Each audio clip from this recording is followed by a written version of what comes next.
औज़ुबिल्लाहि मिनश्शैतानिर्रजीम बिस्मिल्लाहिर्रहमानिर्रहीम। First year mathematics के तमाम स्टूडेंट्स को खुशामदीद।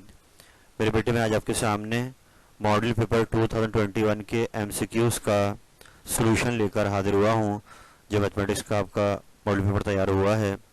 इस उम्मीद के साथ कि ये वीडियो आपके लिए बहुत कारआमद साबित होगी और आप अपने जहन को खोलेंगे, अपने कॉन्सेप्ट्स को अच्छा करेंगे और एक बार रिफ्रेश करेंगे अपने तमाम मैथ्स के उस वर्क को जो आपने इस साल पढ़ा है। बेटा एक बात मैं आपको यहाँ और कह दूँ कि अपना टाइम ज़ाया मत कीजिए। ये जो मेहनत आप करेंगे ये आपको इसलिए भी ज़रूरी करनी है कि सेकेंड ईयर के फ़ौरन बाद आपका एप्टीट्यूड टेस्ट होगा एग्ज़ाम का, और उसमें फर्स्ट ईयर मैथ से भी टेस्ट आएगा, सेकेंड ईयर मैथ से भी आएगा। तो आप अगर इसको प्रिपेयर अच्छा कर लेंगे तो उस टेस्ट की प्रिपरेशन में आपको लोड कम पड़ेगा, फर्स्ट ईयर आपकी तैयार होगी। इसलिए आप अपना फोकस अपने एग्ज़ाम पर रखें जो मोस्ट पॉसिबल आपका होने वाला है, और मुमकिन तौर पर आपको कुछ दिन मिल गए हैं तो इन दिन को यूटिलाइज़ कीजिए, अपने वक्त को ज़ाया ना करें। मैं ये चाहता हूँ कि डेज जो आपको मिले हैं इसमें अपने तमाम वो वीक एरियाज़ जो आपके लूप होल्स हैं, जहाँ पे आप थोड़ा वीक है मैथ्स में, उसको आप कवर कर लें ताकि जब आप एग्ज़ाम के करीब पहुँचें तो ये सब चीज़ें आप पर प्रेशर ना डालें। इस उम्मीद के साथ कि आप मेरी बात को बहुत सीरियस लेंगे और ईमानदारी से अपने वक्त को ज़ाया नहीं करेंगे और अपना फोकस पेपर पर रखे होंगे जो मैथ्स का आपका होने वाला है। आइए हम इस वीडियो का आगाज़ करते हैं। मेरे बेटे पहला एमसीक्यू जो आपके सामने आ रहा है चैप्टर नंबर 1 सेट का चैप्टर है, और ये बहुत आसान सा एमसीक्यू एक आया है कि 3 सेट्स आपको दिए हुए हैं ए बी सी, और आपसे बोला जा रहा है कि कार्टेशियन प्रोडक्ट निकालिए कि ए को मल्टीप्लाई कराएं बी इंटरसेक्शन सी के साथ। तो ये मैट्रिक में भी आप पढ़ चुके हैं कि पहले हम ब्रैकेट को सॉल्व करेंगे, पहले बी और सी का इंटरसेक्शन निकालेंगे। बी और सी सेट हमने रख दिए, उनका इंटरसेक्शन निकाला। इंटरसेक्शन में हम कॉमन देखते हैं जो दोनों में पाया जाए, तो 2 इसमें नीचे आ गया। अब ए के साथ इसको मल्टीप्लाई कराना है, लेना है कार्टेशियन प्रोडक्ट। तो सेट ए आपका 0,1 मल्टीप्लाई कर दिया 2 के साथ। जब मल्टीप्लाई करते हैं तो ऐसे ऑर्डर्ड पेयर बनते हैं, तो 0,2 1,2 ये आपका इस ब्लैंक का आंसर है जो कि थर्ड ऑप्शन में मौजूद है। इट मीन्स थर्ड ऑप्शन आपका करेक्ट है। चलते हैं आगे। मेरे बेटे ये अगला क्वेश्चन दोबारा चैप्टर नंबर 1 सेट से आ गया है, और यहाँ पर ये आपको 2 सेट इसमें दिए हुए हैं ए और बी, जो कि सब सेट्स हैं किसी यूनिवर्सल सेट के। यूनिवर्सल सेट आपको पता ही है कि जो टोटल जिनसे तमाम सेट्स बनते हैं इसके मेंबर इसमें पाए जाते हैं। तो कहा ये जा रहा है कि यहाँ पर अगर ए और बी जो सब सेट्स हैं यूनिवर्सल सेट के, अगर उनका यूनियन लिया जाए, ये ऑपरेशन बीच में यूनियन का लगा हुआ है, अगर उनका यूनियन लिया जाए और रिटर्न में दोबारा यूनिवर्सल सेट ही आए, तो अब सेट्स ए और बी को हम क्या ख़ास नाम देंगे। ये सबसेट्स तो हैं यूनिवर्सल सेट के, लेकिन अब जब उनका यूनियन लेने पर भी यूनिवर्सल सेट तैयार हो रहा है, तो अब इन दोनों सेट को क्या कहा जाएगा, ए और बी को। तो मैंने इसके लिए आपके नीचे एग्जाम्पल नीचे शो किए बेटा कि यूनिवर्सल सेट सपोज कर लें 1 से लेके 4 तक है मेंबर। ए उसका सबसेट लिया गया 1 2, बी सबसेट लिया गया 2 3 4, और अब जब ए और बी का यूनियन लिया गया तो आपको तो यूनियन के अंदर हम तरतीब से लिख देते हैं। तो 1 2 3 4 दोनों में भी था तो एक ही बार 2 लिखा। तो जब इनका यूनियन लिया तो रिटर्न में पूरा यूनिवर्सल सेट दोबारा आ गया है, यानी ए और बी का यूनियन लेने पर यूनिवर्सल सेट दोबारा आ गया है। तो इसलिए जो ए और बी हैं ये कहलाएंगे एग्जॉस्टिव सेट्स, यानी ये खास नाम है, इसको आपने याद रखना है, एग्जॉस्टिव सेट्स। यहाँ पर बस आप ये याद रखें कि इनमें जब हमने यूनियन लिया तो रिटर्न में हमें यूनिवर्सल सेट मिला, और इनमें यहाँ पर एक दो मेंबर कॉमन भी थे तो कोई मसला नहीं है, लेकिन उनका यूनियन लेने पर यूनिवर्सल सेट मिलना चाहिए, इसलिए ए और बी कहलाएंगे एग्जॉस्टिव सेट्स। मैं यहाँ पे एक बात ऐड कर दूँ, अगर ए और बी में कुछ कॉमन नहीं होता तो ये फिर सेल्स बन जाते, सेल्स CELLS सेल्स बन जाते। अगर ए और बी का यूनियन लेने पर यूनिवर्सल सेट भी आता और इनमें कुछ कॉमन भी ना होता, लेकिन अभी यहाँ पर 2 इन दोनों में था, तो ये एग्जॉस्टिव सेट्स हैं। और अगर वो कॉमन नहीं होता तो एग्जॉस्टिव के साथ साथ सेल्स भी बन जाते, लेकिन अभी इस ब्लैंक का आंसर क्या आएगा, एग्जॉस्टिव सेट्स आएगा कि इन दोनों सबसेट्स का यूनियन लेने पर यूनिवर्सल सेट आपको मिला, तो they are called exhaustive sets A and B. चलते हैं आगे। बेटा अगला सवाल चैप्टर नंबर 2 कॉम्प्लेक्स नंबर के चैप्टर से आ रहा है। आपको कॉम्प्लेक्स नंबर z दिया हुआ है और आपसे कहा जा रहा है कि इसका मल्टीप्लिकेटिव इन्वर्स आप तैयार करें और बताएं कौन सा ऑप्शन नीचे दिए में से आएगा। तो मैंने आपकी आसानी के लिए नीचे इसको सॉल्व कर दिया है कि z हमें दिया हुआ था, हमने इसको ब्रैकेट की फॉर्म में लिखा तो 3 को -4 हो गया। ब्रैकेट फॉर्म में इसलिए लिखा कि हमने डायरेक्ट फार्मूला मल्टीप्लिकेटिव इन्वर्स का पढ़ा हुआ है इस केस में, और ये फार्मूला आपके सामने आ गया a/a² plus b² comma minus b/a² plus b²। a इसमें रियल पार्ट है, b इसमें इमेजनरी पार्ट है। तो जो ऊपर क्वेश्चन में a है वो 3 है और b हमारा -4 है, तो इनकी वैल्यूज ले जाकर हमने यहाँ पुट करी और इसको रख के सॉल्व करा फॉर्मूले में। तो रिटर्न में आपका आंसर आ रहा है आपका third option 3/25 plus 4i/25। It means ये कहलाएगा आपका इस गिवन क्वेश्चन का मल्टीप्लिकेटिव इन्वर्स। तो मैं उम्मीद करूंगा कि आप इसको दोहराएंगे, स्टिल करके इसको देखेंगे और ये होपफुली आपको आसान लगेगा। हम चलते हैं आगे। बेटा ये अगला क्वेश्चन भी दोबारा चैप्टर नंबर 2 से आ रहा है, कॉम्प्लेक्स नंबर के चैप्टर से आ रहा है। यहाँ पर इन्होंने एक एक्सप्रेशन दिया हुआ है ऊपर आपको 4x² प्लस 9y² और आपसे पूछ ये रहे हैं कि बताएं अगर इसको फैक्टराइज किया जाए तो नीचे 4 ऑप्शन में से कौन से फैक्टर्स इस क्वेश्चन के बनेंगे। तो मैंने आपके सामने पहले ही ऑप्शन को लिया और इनको दोबारा से मल्टीप्लाई कराया और चेक किया कि क्या ये क्वेश्चन को जनरेट कर रहा है। तो आप देख सकते हैं मैंने कैसे किया कि मैंने a प्लस बी और a माइनस बी का फॉर्मूला बंद कर दिया मल्टीप्लाई वाला a² माइनस b² और अब i/b² आया तो आपको पता है फॉर्मूला कि i² -1 के बराबर होता है और जैसे मैंने वहाँ -1 रखा i² जगह पर तो माइनस माइनस प्लस हो गए और ये क्वेश्चन को जनरेट कर दिया। इट मीन्स पहला ही ऑप्शन करेक्ट है कि ये दोनों इसके फैक्टर्स हैं कि अगर इनको मल्टीप्लाई करा जाए तो दोबारा से क्वेश्चन को जनरेट कर लेंगे, बाकी ऑप्शन ऐसा नहीं कर पाएंगे। It means first option is correct. चलते हैं आगे।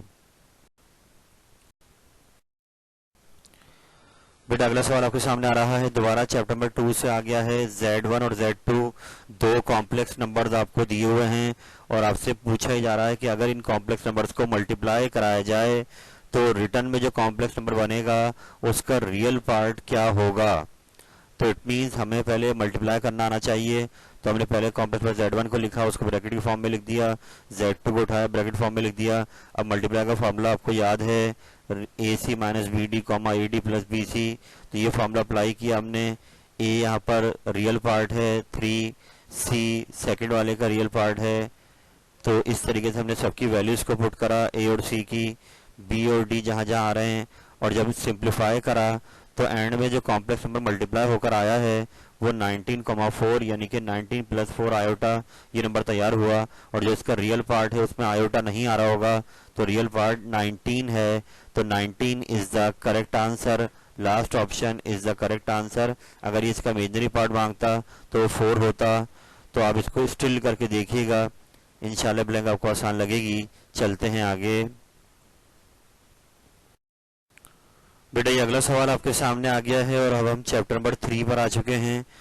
एक्सरसाइज नंबर 3.5 आपने पढ़ी है और वहाँ पे डिस्क्रिमिनेंट का वर्ड आपने सुना था। तो ये डिस्क्रिमिनेंट आपको लेस देन 0 दिया हुआ है और पूछ रहा है कि बताइए अब इस क्वाड्रेटिक इक्वेशन जो है उसके रूट्स की नेचर कैसी होगी। तो ये इस ब्लैंक की तरफ से मैं आपको कंडीशन रिपीट कर देता हूँ एक बार फिर से कि अगर डिस्क्रिमिनेंट लेस देन 0 आता है तो जो रूट्स आते हैं इक्वेशंस के वो कॉम्प्लेक्स या इमेजनरी कहलाते हैं और वो अनइक्वल होते हैं। अगर डिस्क्रिमिनेंट 0 से बड़ा आ जाए, ये साइन है ग्रेटर देन का, तो रूट्स रियल, अनइक्वल और इर्रेशनल होंगे। अगर डिस्क्रिमिनेंट पूरा 0 आ जाए कि आप ABC उठाएं और लाके डिस्क्रिमिनेंट में रखें और जवाब पूरा 0 आ जाए तो इसमें रूट्स आपके रियल और इक्वल हो जाएंगे। और अगर डिस्क्रिमिनेंट आपका परफेक्ट स्क्वायर आए, परफेक्ट स्क्वायर से मुराद की जो वैल्यू आए वो प्लस में आए यानी 0 से बड़ी हो और स्क्वायर भी हो यानी 1, 4, 9, 16, 25, तो इस सूरत में यहाँ पर जो ग्रेटर देन 0 वाली कंडीशन है वो तो होल्ड हो रही होगी, मगर उसमें एक इजाफा ये हो जाएगा क्योंकि वो परफेक्ट स्क्वायर आया है तो वह इर्रेशनल का जो वर्ड लास्ट में लग रहा है वो अब रैशनल हो जाएगा कि अगर डिफरेंट परफेक्ट स्क्वायर होंगे तो रूट्स रैशनल होंगे, अनइक्वल होंगे और रियल होंगे। खैर इस पर क्वेश्चन की बात कर लेते हैं कि यहाँ पर डिस्क्रिमिनेंट हमें लेस देन 0 दिया हुआ है। ये लेस देन का सिंबल है तो जवाब बहुत सिंपल कि रूट्स क्या होंगे, unequal and complex. It is the correct answer. चलते हैं आगे।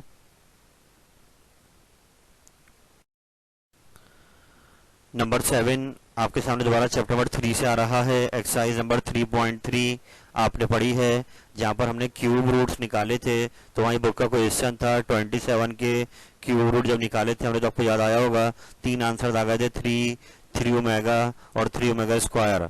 ये क्वेश्चन आप वहाँ से चेक भी कर लीजिएगा। इस वक्त ये कह रहा है कि जो 3 रूट्स आए हैं क्यूब रूट्स, उनका प्रोडक्ट बताइए कि वो क्या आएगा। तो हमने इन तीनों को मल्टीप्लाई करना है। दोबारा से मल्टीप्लाई जब किया तो 3 का क्यूब 27 हो गया, ओमेगा पे क्यूब आ गया, और फॉर्मूला को होता है कि ओमेगा क्यूब 1 के बराबर होता है। तो 27 1 जा 27, इट मीन इनका प्रोडक्ट 27 आएगा। या मैं ऐड कर दूं, अगर इनका सम मांगेगा तो इनका सम 0 आएगा। यानी कि अगर तीनों क्यूब रूट को सम कर लें तो वाला फॉर्मूला को याद होगा 1 प्लस ओमेगा स्क्वायर, उसकी वजह से सब क्या हो जाएगा 0। तो अगर प्रोडक्ट आता है तो वही नंबर वापस आ जाएगा, और अगर सम आता है तो 0 आएगा। चलते हैं आगे। बेटा अगला सवाल दोबारा चैप्टर नंबर 3 से आ रहा है कि आपको यहाँ पर 4 इक्वेशंस दी हुई हैं और आपसे पूछ रहा है कि बताइए इनमें से किस इक्वेशन का एक रूट 3 होगा। कि 3 आपको पता है चारों कोऑर्डिनेट इक्वेशंस हैं, इनके 2 रूट्स आएंगे। तो इन्होंने यहाँ पर हमें उसमें से एक रूट दिया हुआ है 3, तो पिक करना है कि ये किसका रूट है, किस इक्वेशन का रूट है। तो जैसे आप मैट्रिक में रिमाइंडर थ्योरम करके आ चुके हैं कि बाय ट्राई आप ये वहां पर वैल्यूज पुट करते थे और जिस पर वो 0 आता था उसका रूट कहलाता था। तो अब हम यही काम यहाँ करेंगे कि हम बारी बारी इन चारों इक्वेशन में चेक करेंगे y की वैल्यू रखकर कि किस इक्वेशन को सेटिस्फाई करती है 3। तो हमने जब पहली इक्वेशन में रखा तो पहली इक्वेशन से ही आपका आंसर 0 आ गया, इसलिए हम अगली इक्वेशन में नहीं रखेंगे, because first option he correct है कि फर्स्ट इक्वेशन का एक रूट 3 है। चलते हैं आगे।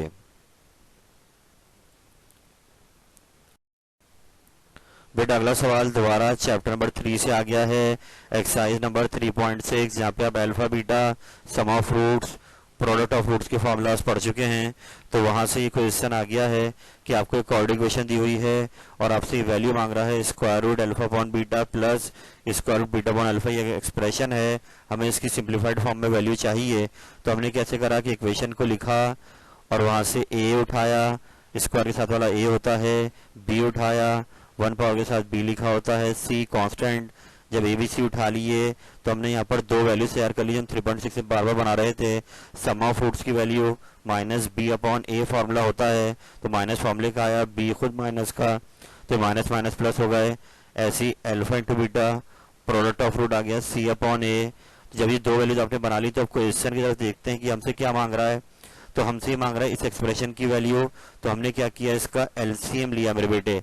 जब एलसीएम लेंगे तो स्क्वायर रूट अल्फा, ये हाफ ऑफ अल्फा, ये पूरा अल्फा हो जाएगा। यानी रूट्स हमने सब पे अलग अलग करके हमने एलसीएम लिया, और ऐसे बीटा और हाफ बीटा पूरा बीटा हो जाएगा, और नीचे रूट अल्फा बीटा रह जाएगा। अब अल्फा प्लस बीटा की वैल्यू आपके पास 5 है तो पर आपने 5 रख दिया। अल्फा इंटू बीटा हुआ 9 है तो नीचे 9 रख दिया। 9 पे रूट लगा हुआ है तो उसका रूट 3 आ गया। तो 5/3 third option is the correct answer. आप इसको स्टिल करके देखिएगा। हम चलते हैं आगे। अगला क्वेश्चन मेरे बेटे चैप्टर नंबर 6 से आ रहा है। आपकी बुक का सबसे बड़ा चैप्टर, सीरीज वाला चैप्टर जो रेडियो सिलेबस में काफ़ी कम कर दिया गया है। तो उसमें आप 3 सीरीज पढ़ते हैं, AP, GP और HP। तो ये सवाल 6.1 से आ रहा है कि आपको, ये 6.2 से आ रहा है, सम की बात हो रही है कि आपको एक अर्थमेटिक सीरीज दी हुई है जिसकी पहचान ये होती है कि उनका डिफरेंस सेम आता है। तो इनमें हर 2 टर्म का डिफरेंस 2 आ रहा है।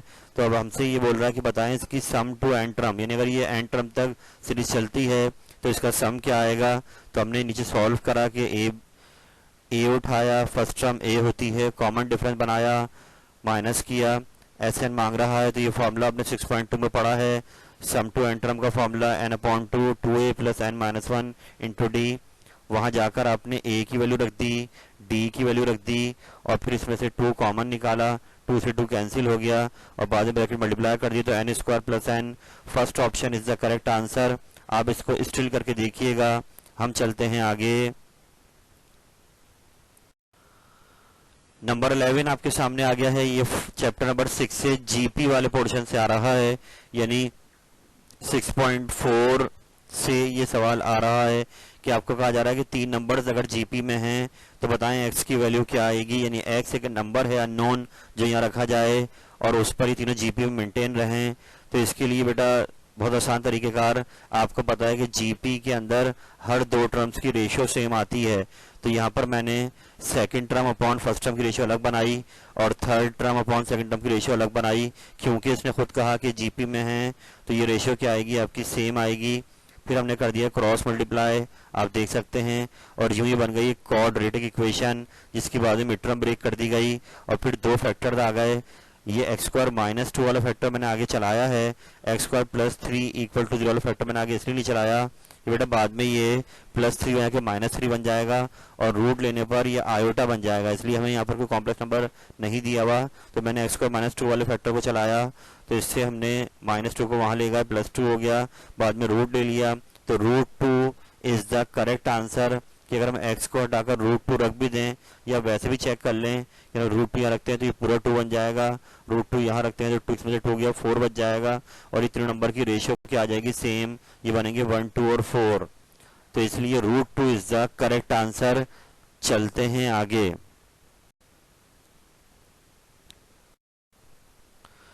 अगला सवाल चैप्टर 6 में HP से आ रहा है, HM, ये आप 6.8 में पढ़ रहे हैं। HM का फॉर्मूला आपको याद है, हार्मोनिक मीन का 2AB upon A plus B, ये इसका फॉर्मूला है। दोनों वैल्यूज दी हुई A और B की, वो लाके आपने फॉर्मूले में रखी। इसको आप स्टिल करके खुद भी देखें आराम से, कैंसिल आउट हो गए, 4 से 4 कैंसिल हो गया और 1/3 इसका HM आ गया इन दोनों का। चलते हैं आगे।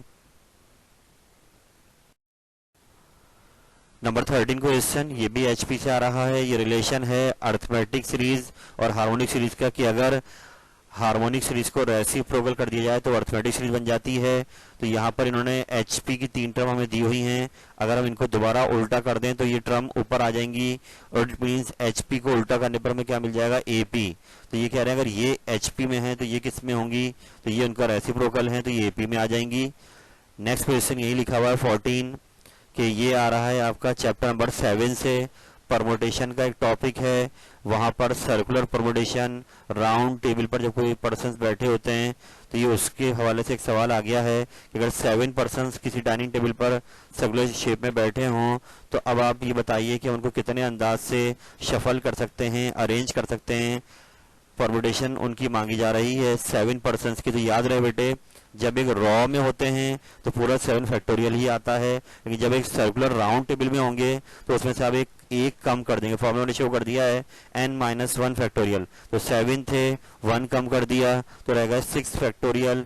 तो फर्स्ट ऑप्शन जो यहाँ पर है 6 factorial, it is the correct answer. चलते हैं आगे। नंबर 15 आपके सामने, ये चैप्टर नंबर 8 से आ रहा है। बहुत ही आसान MCQ, कई बार पास्ट ईयर में आ चुका है कि आपको यहाँ पर बाइनोमियल ये एक्सपेंशन दिया हुआ है और ये आपसे कह रहा है बताएं अगर ये इसको एक्सपेंड किया जाए तो इसमें कितनी टर्म बनेंगी। तो ये मैं कई बार समझा चुका हूँ कि अगर स्क्वायर होता है तो इसमें 3 टर्म बनती हैं, क्यूब होता है तो 4 टर्म आती हैं, पावर 11 होगी तो 12 टर्म आएंगी। जो भी पावर ऊपर लगी है उससे एक टर्म ज़्यादा बनेगी जब इसको हम एक्सपेंड करेंगे, तो इसको याद रखें, 12 term is the correct answer. Number 16 नीचे ही है, आ जाते हैं इस पर। 16 में भी आपसे 8.3 का सवाल कर रहा है कि जहां पर हम मिडिल टर्म का फॉर्मूला पढ़ते हैं कि अगर एक्सपेंशन के ऊपर पावर ऑड आ रही है तो मिडिल टर्म निकालने का फॉर्मूला अलग है, और इवन अगर आ रही है तो फॉर्मूला अलग है। तो अभी 13 आ रहा है, 13 क्योंकि ऑड है इसलिए इसके फॉर्मूले में 2 टर्म बनेंगी middle term, n+1/2, n+3/2। n यहाँ पे 13 है, वो लाके हमने n की जगह रखा तो ये 14/2 7 हो गया और ये 16/2 8 हो गया। तो मिडिल टर्म इसकी 2 बनेंगी, 7 और 8, इसलिए फर्स्ट ऑप्शन करेक्ट है। आप स्टिल करके देखिएगा। चलते हैं आगे। नंबर 17 भी दोबारा चैप्टर नंबर 8 से आ रहा है, वही एक्सरसाइज 8.3। आपको कहा जा रहा है कि एक्सपेंशन अगर है उसकी पावर n है, n belongs to natural number. तो बताएं अगर एक जनरल टर्म tr+1, आपको याद होगा कि हम कोई टर्म बनाते हैं स्पेसिफिकली उसमें उस सीरीज में वो टर्म कहाँ होगी, तो फॉर्मूला जनरल टर्म फॉर्मूला हमने पढ़ा है n factorial upon n-r factorial into r factorial, a की पावर n-r, b की पावर r। तो n factorial upon n-r factorial into r factorial को ncr भी लिखा जाता है, इसलिए थर्ड ऑप्शन करेक्ट है। डायरेक्ट फॉर्मूला मांग रहा है जनरल टर्म का, थर्ड ऑप्शन करेक्ट है। हम चलते हैं 18 पर। ट्रिग्नोमेट्री आपकी यहाँ से स्टार्ट हो रही है। चैप्टर नंबर 9.1 राउंड अबाउट आ रहा है। Arc length of a semi circle of a unit circle is. थोड़ा आराम से इसको समझिएगा। आर्क लेंथ का सिंबल एस होता है। सेमी सर्कल माने आधा सर्कल। आपको पता अगर पूरा सर्कल होता तो उसका सर्कमफेरेंस 2 पाई आर कहलाता है। आधे सर्कल का क्या हो जाएगा, पाई आर। अब आगे लिख रहा है कि यूनिट सर्कल भी है वो, तो उसका अपना रेडियस 1 है, 1 यूनिट है। तो हमने क्या करना है, समझाया आपको, सेमी सर्कल के लिए आर्क लेंथ पाई आर होती है। अब जो यूनिट सर्कल है तो आर को 1 रख दिया, तो पाई 1 जा पाई। तो आर्क लेंथ किसी सेमी सर्कल की ऑफ अ यूनिट सर्कल ये कितनी आएगी, सिर्फ पाई। तो pi is the correct answer. हम चलते हैं आगे।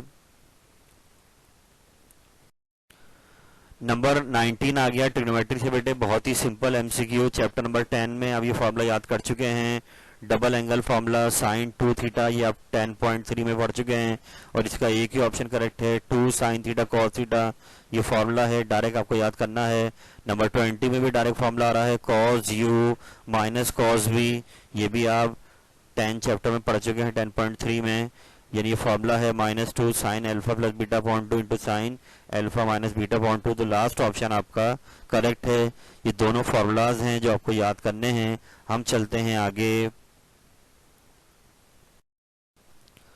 21 आपके सामने आ रहा है, ये भी चैप्टर 10 में एक आइडेंटिटी है, प्रॉपर्टी है कि tan 90 प्लस थीटा किसके इक्वल है। 90 को पाई बाई 2 लिख सकते हैं।